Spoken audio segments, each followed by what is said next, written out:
Family, and welcome back to a brand new video. If you're new here, welcome. My name is Nadine and I'm a registered midwife here working in the UK. So in today's video I have a special guest with me. I have my sister, so she's featured here and there, but we haven't actually done a sit down video together. So on this channel we've got another channel which we both run together, yeah. So be sure to check that out. The direct link will be in the description box below. But in today's video we'll be doing an ODP Q&A. So my sister is an ODP, so we're going to be asking her all the questions that you guys have been DMing her, DMing me. So yeah, we're going to answer all those questions here today. I'm planning to do like a healthcare series where I get loads of healthcare professionals on my channel and I basically do a Q&A with them and ask them about their career. So this is video number 2. If you haven't seen the previous one where I did a video with 2 nurses, be sure to check that out. I'll link it to this video and in the description box below. So for those that don't know anything about me, my little background, basically I studied and I was studying to become an ODP and it wasn't the right fit for me, and then I decided to then become a midwife. So yeah, in this video we're going to be answering those questions that you guys have been sending to us, and I hope this video is insightful to you guys if you're thinking about becoming an ODP in the future. So without further ado, let's get started with a quick intro for Anita. So hi guys, I'm Anita. Like she said, I'm her little sister. I'm 27. I'm an ODP or anaesthetic practitioner, which we are called quite often, which means operating department practitioner, by the way. So I studied the course here at Anglia Ruskin in Cambridge. When I studied the course, it was a 2-year diploma course, and now it's turned into a 3-year degree course, and I studied it at Anglia Ruskin, Cambridge. So that's just a quick intro about Anita, and for those that don't know who I am, I'm a midwife and I studied at UWL, and it was 3 years for my degree. So let's start with the first question. So the first question is, what is an ODP? Okay, so what is an ODP? It is an operating department practitioner, and basically what we do is we work with the patient's anaesthetist and the whole surgical team during the patient's stay in theatres and in recovery as well. Mm-hmm. So that's meaning assisting the anaesthetist during the intubation process, getting things ready, getting all the drugs prepared, and also working in the surgical side with the surgeons, helping them on the table with the patients with instruments and things like that, getting machinery ready. Yeah. So what would you say your roles and responsibilities are? Like say your 5 roles and responsibilities are as an ODP. So there's a lot of roles that go into it. So we come in, we make sure the machinery that is there, we have to check them every day, making sure that they're ready for patients. We have to make sure that the rooms are ready and good to go. We check the drugs, make sure the drugs are all good. We make sure that the patients are good. If the patients have any questions, we usually go and speak to them and then make sure that they're ready for the surgery. And also we assist them when they're waking up, and maintenance when they're sleeping for the surgery as well. So another role and responsibility is working with the A&E emergency services as well. We usually hold bleeps and we go to emergency calls and down in A&E and all over the hospital basically. So yeah. So now the next question is, what is like the general entry requirements if someone wanted to go to university and study to become an ODP? Okay, so the general entry requirements would be usually 5 GCSEs, A to C, and then you would then go off to college, which is pre-university for 2 years, study something maybe like science or health related, and then get enough UCAS points to go into university. That's one way of going in, but there's another way, which would be ODP apprenticeships, which some universities are actually, some hospitals actually are rather are given out for as well, which is quite a new thing, but it's happening more and more. So when you say 5 A's to C's in GCSE, does that include maths and English? Is that a mandatory? Yes, so maths and English is definitely mandatory. The top two, but science as well, and all the other ones as well. So is a science GCSE A's to C mandatory? Yeah.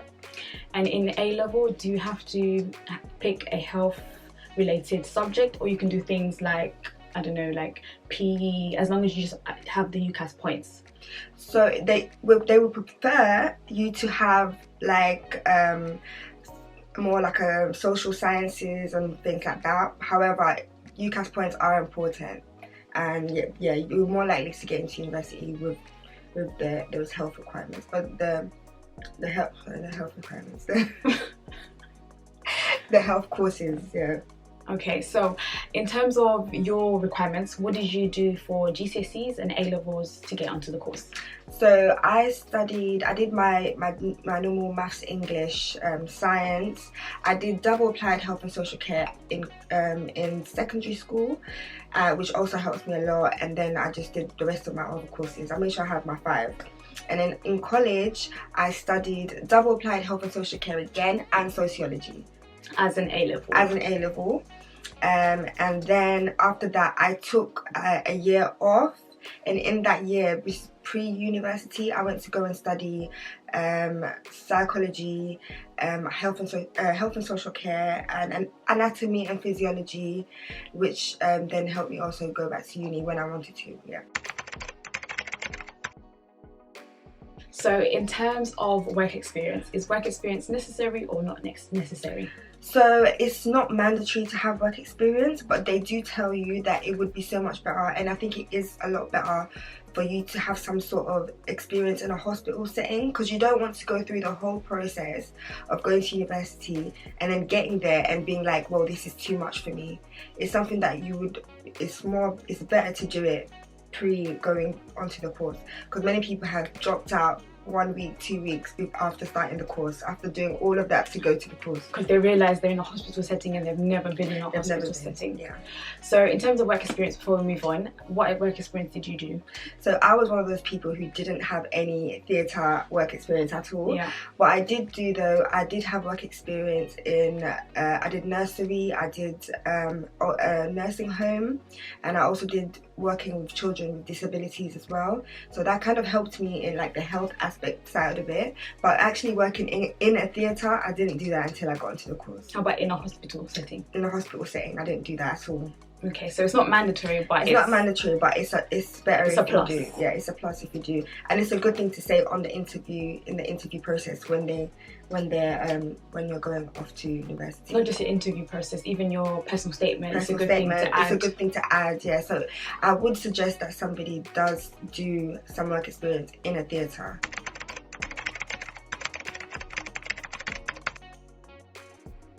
Okay, so next question is, what is the general selection process when it comes to getting into uni?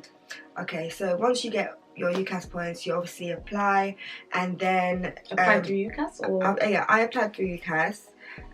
So what I did, I applied for 5 universities, and the majority of them, all of the process was the same. So once you get accepted, they accept you for an interview face to face.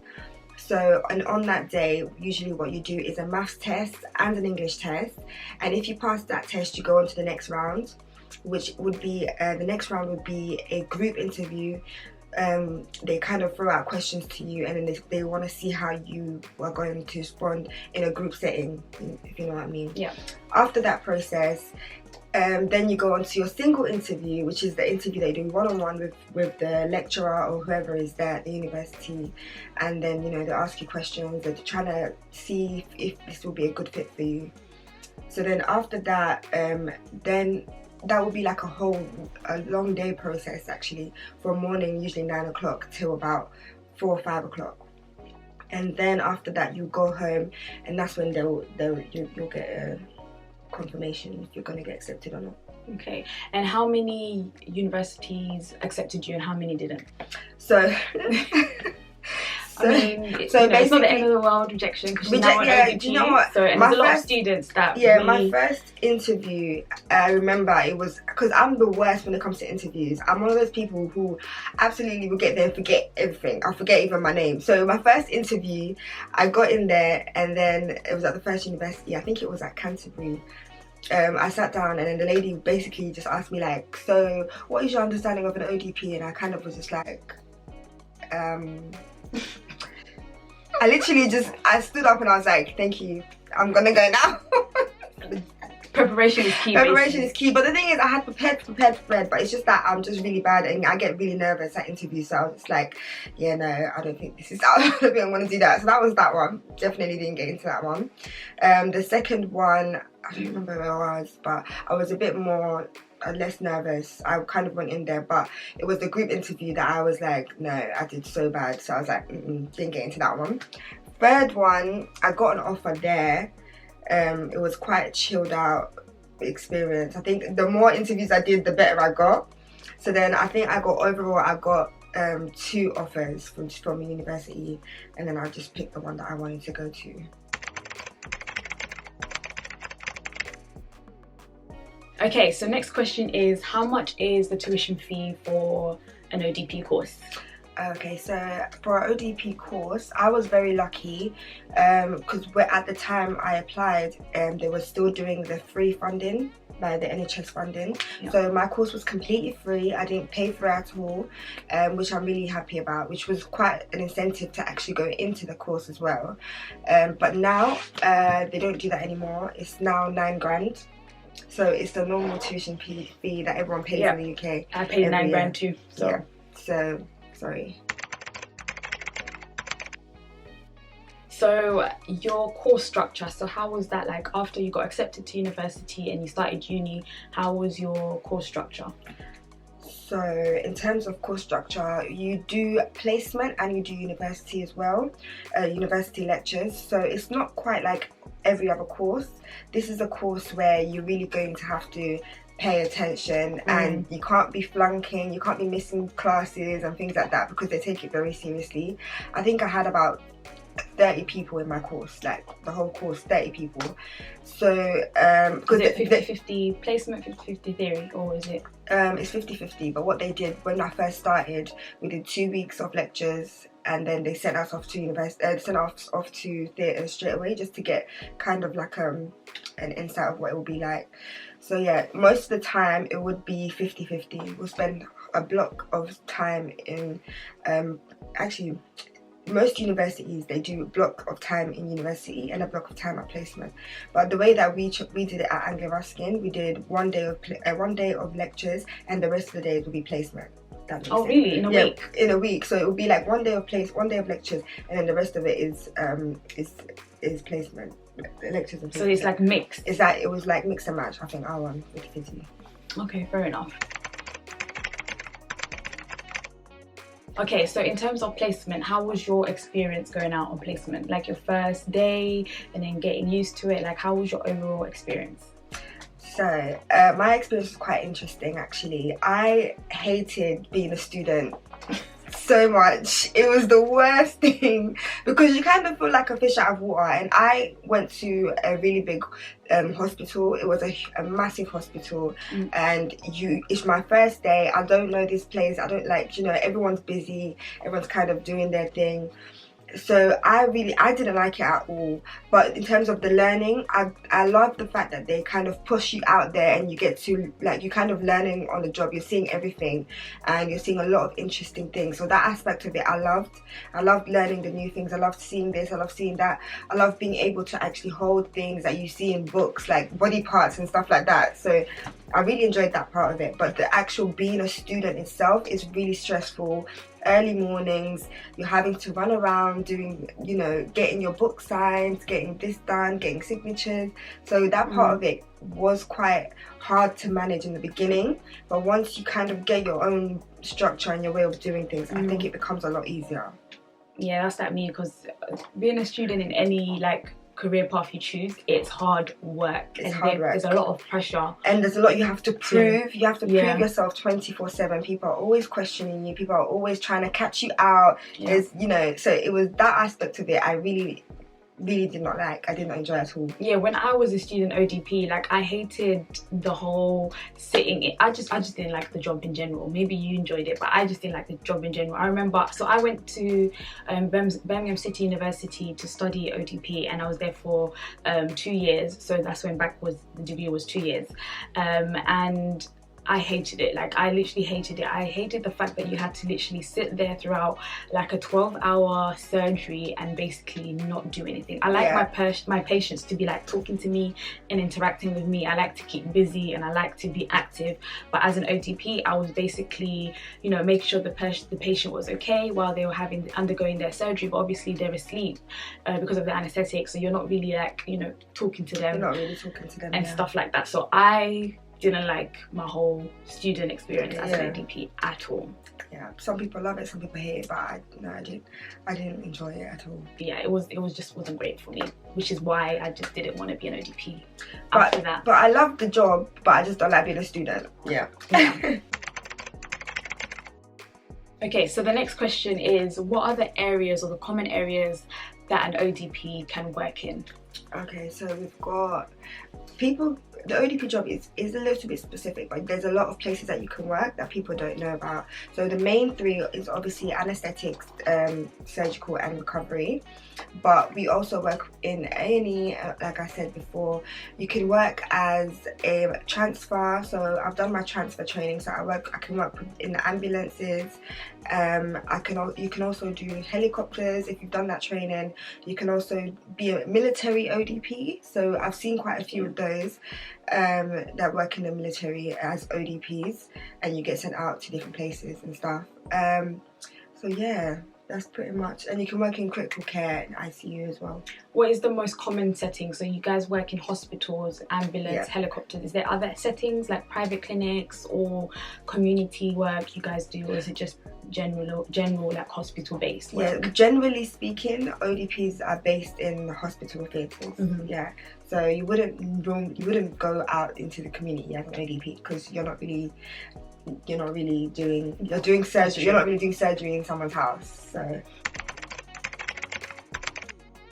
okay, so this next question is basically what can't you do as an ODP? So let me give you an example. Are you guys able to prescribe medication? Are you guys able to work alone without a doctor around? Are you able to care for patients alone and things like that? So what can't you do as an ODP? So as an ODP, there's a few restrictions depending on courses that you have and haven't done. So when you finish qualifying, there's certain courses that you can do to allow you to do more things. But in this case, we don't do like we wouldn't do anything surgical related unless. So you wouldn't do the actual surgery? We wouldn't do that because we're not surgeons. Which is quite a misconception, because people think, oh, if I say anaesthetics, or that I'm the one that's administering the anaesthesia and stuff like that. But no, the anaesthetist will do that. The anaesthetist would do that, but we would just be there assisting them in that. Yeah. Yeah. Okay, so the next question is, what is your work pattern or working hours or schedule as an ODP? Okay, so as an ODP, typically what you would be doing is 37.5 hours per week, and you can spread that out how you like. However, there's a lot of flexibility in this job, which is what I like. We can do, so for example, sometimes I may do 7 night shifts in a row, which might sound crazy to some people. But then you get 7 nights off, so you work 1 week on, 1 week off. Or you can do 3 long days in a week and then you get the rest of the week off. Or you can do certain hours. You can work twilight hours, which is from 5 o'clock till 11:30. So the flexibility in this job is top tier. So you can pretty much, depending on where, you can work whatever hours you do, as long as it's day and night shifts as well. Day and night shifts, yeah. Bank holidays and stuff like that. We can work on bank holidays too, but you can also request to get it off if you don't want to. Okay. Okay, so next question is, how did you find working with mentors, like other qualified ODPs, working under them as a student? And also, how did you find, you know, now that you're qualified, being mentors to other people? Okay, so it's kind of hot and cold because as everyone who is studying anything to do with working in a hospital, you know that there's going to be some people that you get along with and some people that you just don't. There's going to be some difficult people and some people that are lovely to work with. So that's pretty much my experience. I did have some mentors who really did not get along with me. They really didn't like me, and sometimes the reason wasn't even obvious. But then at the same time, I have to give credit where credit is due. Some mentors do go above and beyond for their students, and that's one thing I took from them. When I have a student, and you know, when I'm teaching my students, that you just have to, you need to be nice. Just be nice, be thoughtful. And remember, they will soon be your colleague. They will soon be your colleague, so you know, don't stress them out. They're stressed out enough at uni, so don't. Are you finding it weird that now you're mentoring other people? Not really. I quite like mentoring students, to be fair. I do like it because I think it kind of gives you a refresher as well. So because you're teaching them things like you know, that you might not even think about on a day-to-day basis, you know what I mean? And you have to like be on point with what you're saying. You have to be on point with what you're saying, because if your student asks you a question and you don't know, it's a bit like it's awkward. Okay, cool. So the next question is, what was the process like for you after you basically qualified and completed your degree? Okay, so after you qualified, well, before you qualify, you will be starting to look for jobs, and you will be doing interviews for jobs if you want to go into work straight away. And you also have to apply for your PIN number, which is for ODPs will be from the HCPC. That will be our governing body, which the Health and Care Professions Council. So once you apply for your PIN, you get your PIN, you've done your interview with, usually the place that you have been a student is where a lot of people tend to work, but it's not necessarily like the case. You can apply for other places as well. I chose to apply where I was a student, and you do the interview, and then that's that. You start working when you get your PIN. So what are the platforms that you would necessarily go to when looking for a job? So I would look at the NHS platform, type in wherever you want to work, the ODP, and then they usually come up with them online. I just went online. Yeah, so the NHS website, Indeed, or go to the actual hospital page itself and go to like the recruitment pages. They tend to have like their positions available. So like when you're looking for like a job, that's where you tend to go. Like, but there's other like multiple places that you can go to find work, but those were my main ones anyway. Main ones.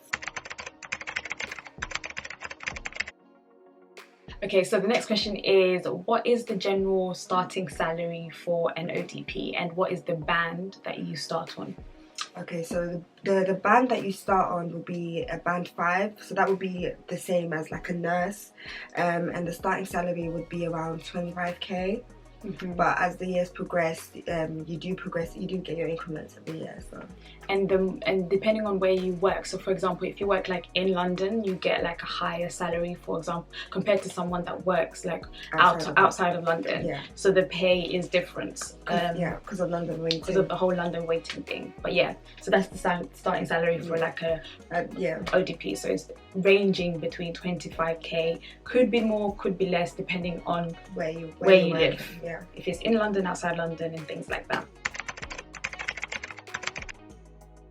Okay, so the next question is, what is the general career progression for ODPs? Like, where can they go after, you know, working as an ODP? So as an ODP, you move up bands, so you go from band 5, band 6, band 7, etc. You can go into management, which a few ODPs have gone into, and you can also go into teaching, education. Like one of my lecturers, she was an ODP, and she went straight into being a lecturer. I think 1 year after the course, I think 1 or 2 years after, she went to go straight into doing lecturing. at universities. So yeah, and also you can also become an anaesthetic associate. You'd have to go back to university though for I think maybe 18 months, and that's when you'll have like your own you have your own list, so you have your own patients and you pretty much anaesthetize them by yourself with an ODP. So you can do that, and you can also become a surgical associate as well, where you can do minor cases on your own. So the next question is, why did you pick to be an ODP? So I picked it to become an ODP because I knew I wanted to work in healthcare. I just didn't know, I didn't want to go into nursing because I just didn't think that was for me. I also didn't want to be a midwife. I wanted something completely different. I want something that was exciting to me every day, and not have like something, and I definitely wasn't going into doing working in an office and stuff. It just wasn't for me. So I picked ODP because I just thought it was interesting. I thought it was exciting. You get to see a lot of different things, and it's you're up and moving. So yeah, that's what I like. Is there any advice that you would give to someone that's thinking about applying to become an ODP or is a student currently? As a student, I would say make sure that this is something that you want to do. Otherwise, you know, if it's not for you, it's not for you. I think it's one of those things, it's like Marmite, you either love it or you hate it. So as a student, just press on, and once you qualify, I think it just gets better. It just gets better. And as somebody in general, that's like looking into like ODP and they're thinking about doing it, what advice would you give them? I would say, if you want something that you're always having a different day, then this is the course for you. If you like looking after patients, if you like patient contact care, then this will be the place for you. Okay, and before we round it up, so how many years have you now been working as a qualified ODP, and do you currently work where you trained or have you moved elsewhere, and how has it been, if you have been, like agency work and things like that? So how long have you worked as an ODP now since qualifying? So now it will be 4 years. 4 years. 4 years and some change. And I don't currently work at the hospital I started at, so I moved to a different hospital. And honestly, I've enjoyed my time as an ODP. What was the other question that you asked? I forgot. The transition. Yeah, like have you done anything interesting in the 4 years, like agency work or things like that, and how has that been? Yeah, I've done a little bit of agency work. I do love agency work as well. You get to go to different hospitals in London. That's another option, another route for somebody who wants even more flexibility. They can work in agency, and obviously the pay is a lot better in agency, and you get to manage your time. So yeah, agency. Was it scary, frightening? How did you overcome that, if it was? At first it is, because obviously you're going somewhere where it's completely new machinery, new people, and new environment. So it is scary to do agency at first, but once you kind of do it a few times, you kind of just realize, you know, it's a job, it's the same principle like everywhere else, so you pretty much just get over it. Okay, fair enough. So that is the final question for this video. So I hope you guys have enjoyed this video. I'm planning to do like a healthcare series where I get loads of healthcare professionals on my channel, and I basically do a Q&A with them and ask them about their career. So this is video number 2. If you haven't seen the previous one where I did a video with 2 nurses, be sure to check that out. I'll link it to this video and in the description box below. But that is the end of this video. Hope you guys have enjoyed and have, you know, taken something for this video. Any last words? I hope I answered your questions correctly. If I didn't, then just drop us a message down below and let me know, and I'll try and... I'm pretty sure I must have forgotten something or just mumbled my words a bit, so... Yes, but yeah guys, like, comment and subscribe, and I'll be seeing you guys in my next video. So bye guys. Bye.